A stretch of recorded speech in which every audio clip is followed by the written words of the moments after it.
Exceptional student services. Exceptional people providing exceptional services. Hello. This is module number 1, Understanding the IEP Process. I am Edna Steptoe, ISS, and I am accompanied by Kimber Porter, ISS. We are your presenters for this first module. Let's establish our meeting norms. We're going to be fully present, limit sidebars, use technology appropriately, disagree with ideas, not people, start and end on time, and we're going to have fun. Here you see EBR 2022 through 2023. Each year, the district chooses a theme. This year's theme is Nothing is Impossible. This goes along with the quote, "It always seems impossible until it's done." And this is from Nelson Mandela. Now let's look at our objectives. By the end of this presentation, participants will be able to identify evaluation components, name types of assessments used to collect data, identify IEP team members and their respective roles, and state the types of P&Ls and correct notations for each type. Next, we have our agenda. As we look at understanding the IEP process, our agenda for this session will include a look at the evaluation components, the types of assessments, the IEP participants, the P&L, and we have some educators' ABCs for IEP. Now, Ms. Porter will begin by talking about the evaluation components. Student evaluations. An evaluation must be completed to determine whether a student will receive special services. The evaluation is the beginning of the IEP process. The components include assessment, analysis, performance, improvement, results, and feedback.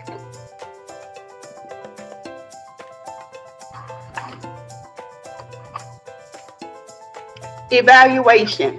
The purpose of conducting an evaluation is to gather information that will help determine the student's educational needs. Also, to determine if the student has a disability as defined by IDEA.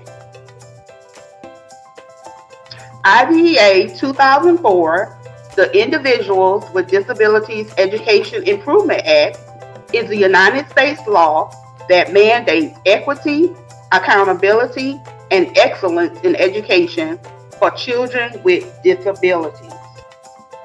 IDEA makes available a free, appropriate public education to eligible children with disabilities. There are 6 components to IDEA. The first component is IEP, Individualized Education Program. Next, FAPE, Free Appropriate Public Education. LRE, Least Restrictive Environment. Next, Appropriate Evaluation, Parent and Teacher Participation. And finally, Procedural Safeguards. Evaluation results. are used to determine a student's eligibility for special education and related services, and to make decisions about an appropriate education program. Best practice is to review the student's evaluation in its entirety. Evaluation results include information regarding students' academic level, learning styles, health information, parent and student interviews, screeners for related services, the results of them, educational recommendations, and so much more. This information is vital for understanding the needs of the whole child. So the evaluation provides vital information prior to developing an IEP or to determine whether the student qualifies to receive services. Evaluation components. Evaluations include several components which are utilized for IEP development and for providing support to students. Primary exceptionality indicates the exceptionality which most affects the student's ability to learn. We have some examples listed. All of the primary exceptionalities are not included, but these are some of the most common ones: developmental delay, autism, specific learning disability, intellectual disabilities mild, intellectual disabilities moderate, other health impairments, emotional disturbance, orthopedic impairment, deaf hearing impaired, and speech or language impairment. Primary exceptionalities are located on the IEP participants page of students' IEPs on the left corner, top corner. This information is a driving force for development of IEPs. So some students, if they're in a small numbers class and on an elementary campus, and the students are grade K2, the majority of them may have a primary exceptionality of developmental delay. Normally, students will have this exceptionality until the age of 9 when they are re-evaluated to determine if they still qualify to receive services, if the exceptionality is going to change, if they do, because after 9, they will have to have another exceptionality, a primary, assigned to each student. So moving on, we're going to look at related special services. Related services are supports required to assist a child with a disability to benefit from special education services. So let's take a look at some of the examples which are considered related or special services. First, we have speech and language pathology services. This is noted as communication under the needs area on an IEP. Occupational physical therapy. These concern motor deficits. Counseling services. School health services if a student requires assistance from a nurse or has a health plan. And finally, we have assistive technology, which is a special service. For assistive technology, students may be screened to determine if they are eligible to receive a particular device or another form of communication method to support them while they are in the classroom. If the student shows signs that they require assistive technology, then if it's not included on in the student's evaluation, please contact your pupil appraisal person and request for a reevaluation. A reevaluation must take place prior to a student being given a device if they qualify. So always if they qualify. This also goes back to the IEP. There are a number of accommodations which can be selected. However, some of them are related directly to assistive technology.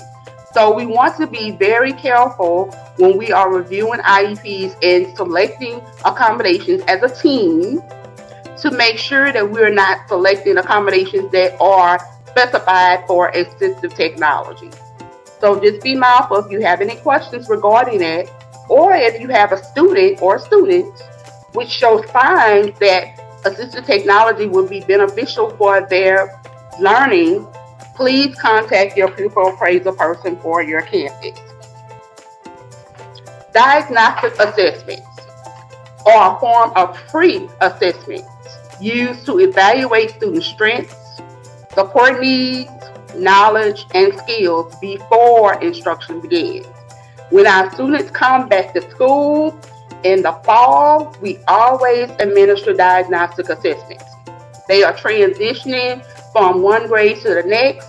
For example, if you have a 6th grader and they're transitioning to 7th grade, best practice is to find out what skills they have maintained from the previous grade to determine how instruction is going to occur.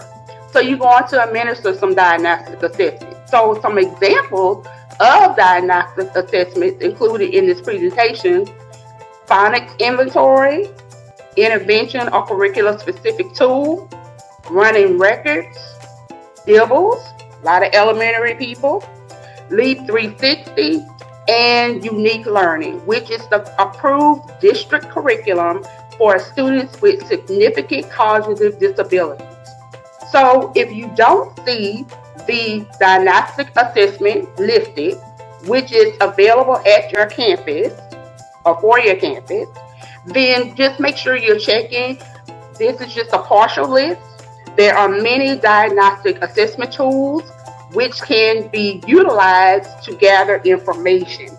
So our diagnostic assessments provide information such as the student's current functioning level, what skills have they maintained.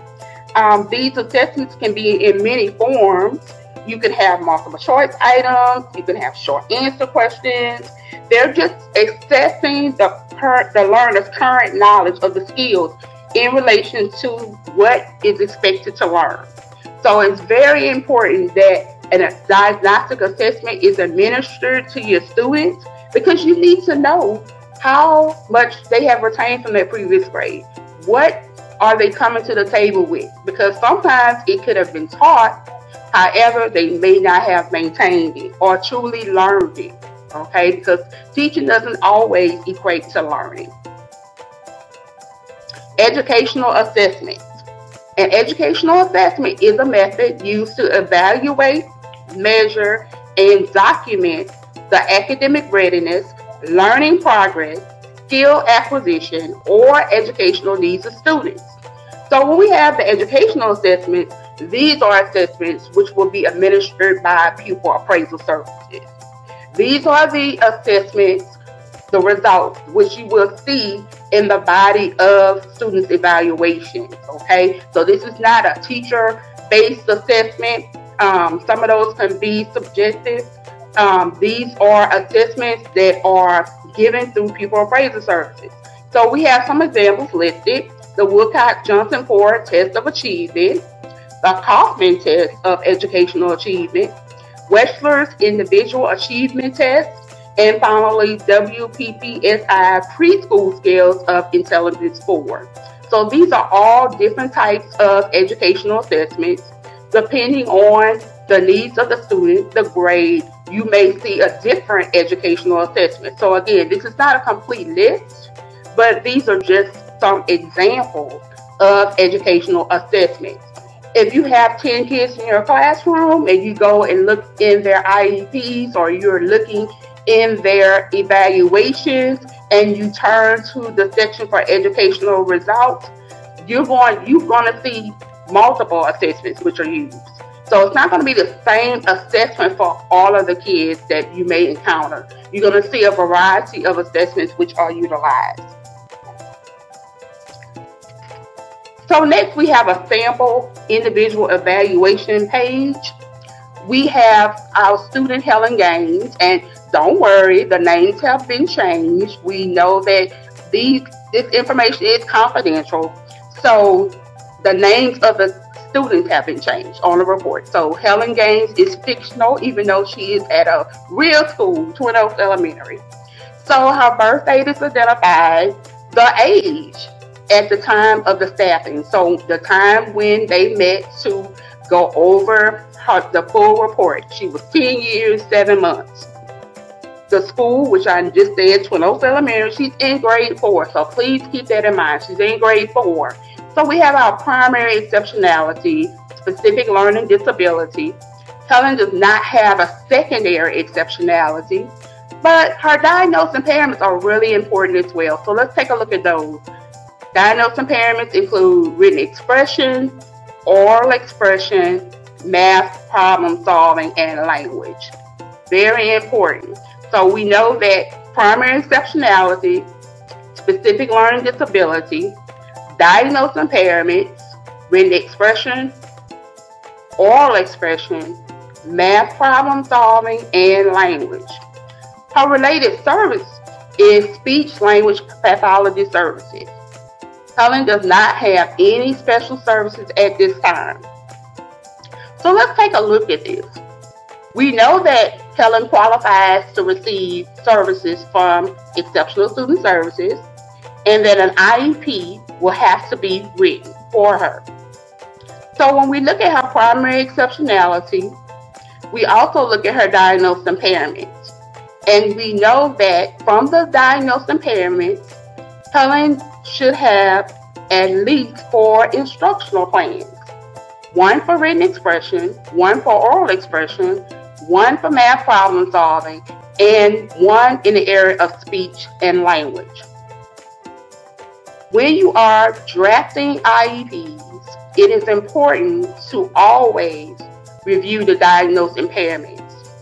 Diagnosed impairments should drive the decision-making process as far as this is the starting point for the IEP team to decide what should be included in the instructional plans. These are just the topics. So when you go deeper and you review the data, you look at the clusters in the evaluation, and they will specify what Helen's strength and support needs are in each particular area. For example, written expression. Helen can write a sentence, a simple sentence. However, she has a support need with punctuation. So her goal could be writing simple sentences or writing complex sentences or compound sentences using appropriate punctuation marks. And you can modify that. Start off with what the student needs. Oral expression, the student can verbally answer questions. However, what is the support need for that? Math problem solving. The strength could be calculation skills, but the deficit is in problem solving. So we just have to be sure that when we are looking at things in total as a team, the diagnosed impairments are addressed because they are the driving part of the instructional plans. So we look at assessment scores: standard score, percentile rank, grade equivalent, age equivalent, and standard deviation. So we're going to take a look at each one of these. So as we are going through them, the next slide we're going to actually apply these scores, the types of scores, the information. So standard score, it describes the difference of the raw score from a sample mean expressed in standard deviations. Those are normally expressed in areas of 100. You have your percentile rank, the percentage of scores in its frequency distribution that are equal to or lower than it. Sometimes when we're reviewing statewide assessments and we're looking at that student's percentile rate, how well did they fare in comparison to their peers across the state? It will give you a ranking. Then we have grade equivalent.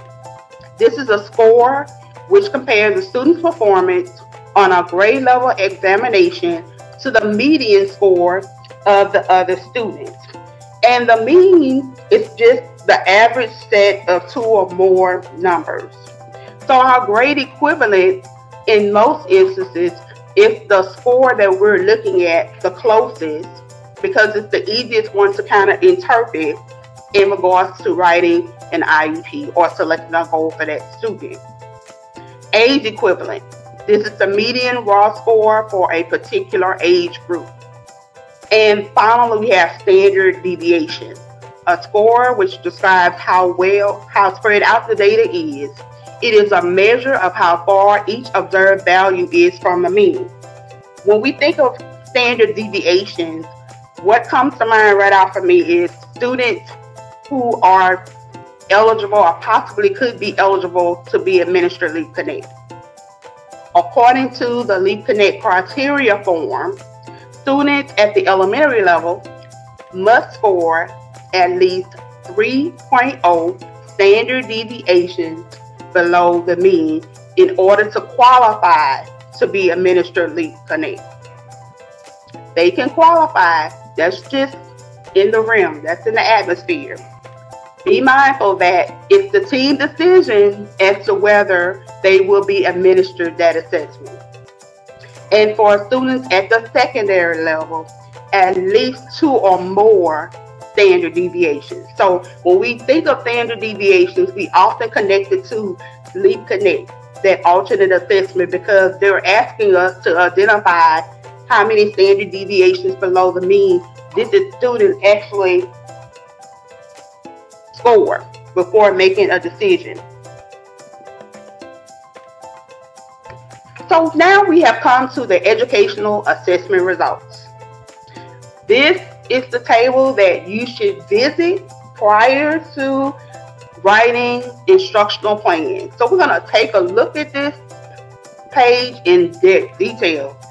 We have all the way to the left, we have the subtests. So we have our subtests such as letter and word recognition, reading comprehension, silent reading fluency, math concepts and application, math computation, written expression, listening comprehension, and oral expression. So across from left to right, we have our scores, our category of scores. So we have standard score, percentile, age equivalent, grade equivalent, qualitative description, and standard deviation. So keep in mind, Helen is in grade 4, so she's in the 4th grade. So we're going to take a look at some of these sub-clusters, those subtests, and just look and see, can we identify some of her strengths and some of her weaknesses. So we're going to look at this, and if we look at letter and word recognition, Helen earned a score of 3.3. Look at the qualitative description, and she also earned average for the description. So this is not an area of deficit for Helen. This is extra strength. Even though she's not quite on grade level, but she's still in that average range. She's not too far off, okay? So the standard deviation is a negative 0.80, so that's less than 1. So we're going to look at the reading comprehension. If we look at her grade equivalent, she's on a 3.6 grade level. She's still in that average range, okay? Same standard deviation score. Then we have silent reading fluency, and that grade equivalent is 3.9. So her average, she's on average with this as well, but her score is closer to that norm score, negative 0.33. So that's her highest score.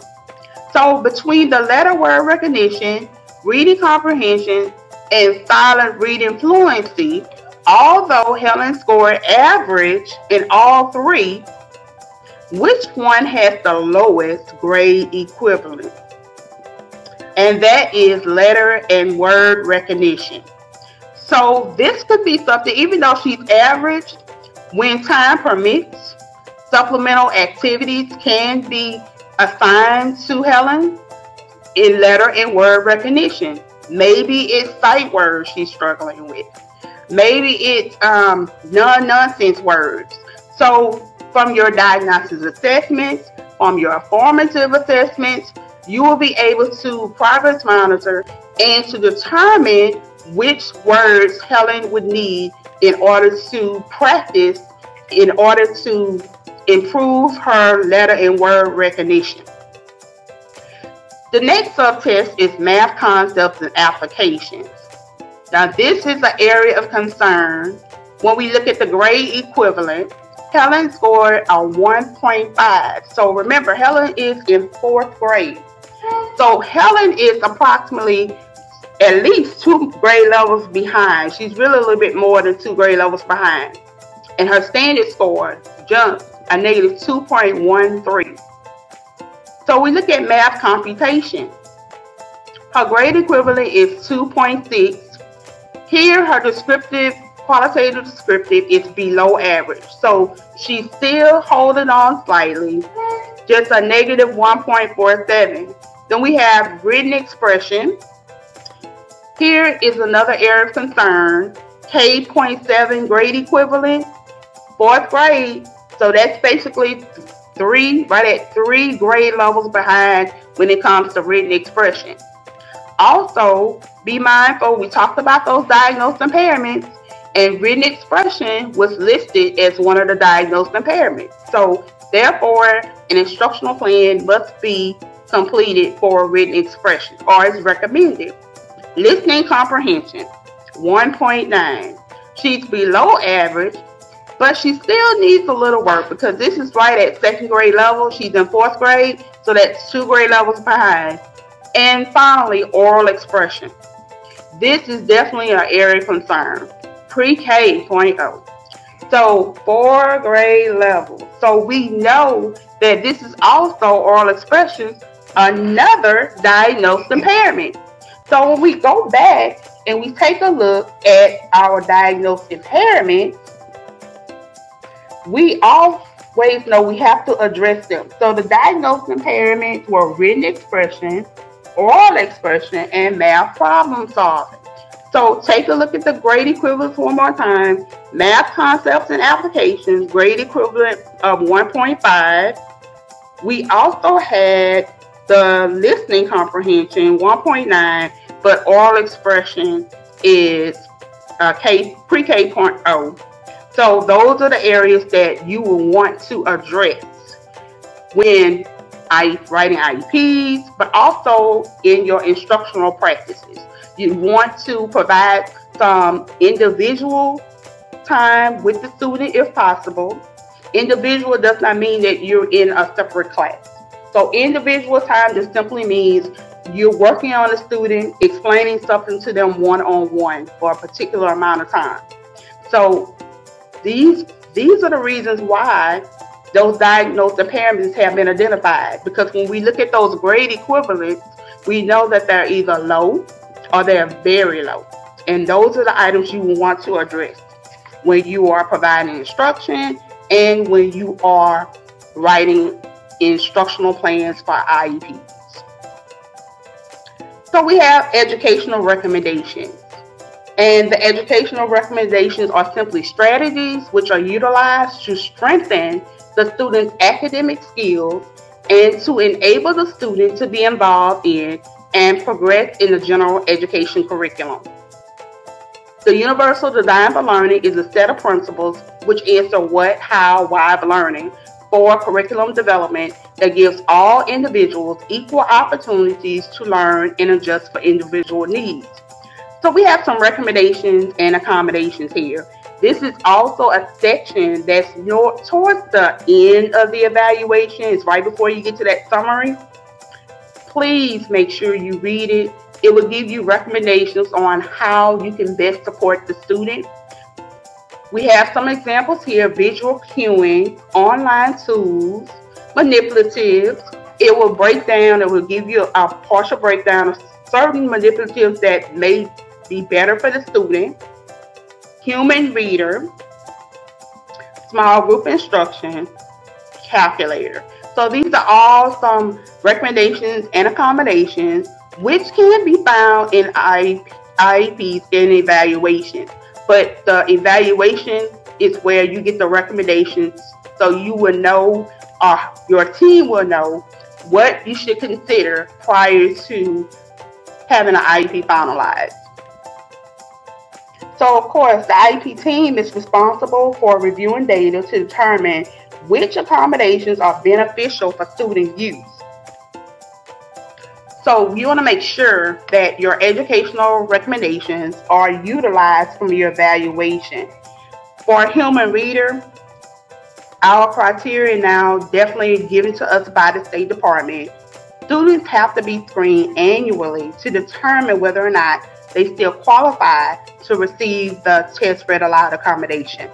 So you want to make sure that if that accommodation is given, the student still continues to qualify to receive it.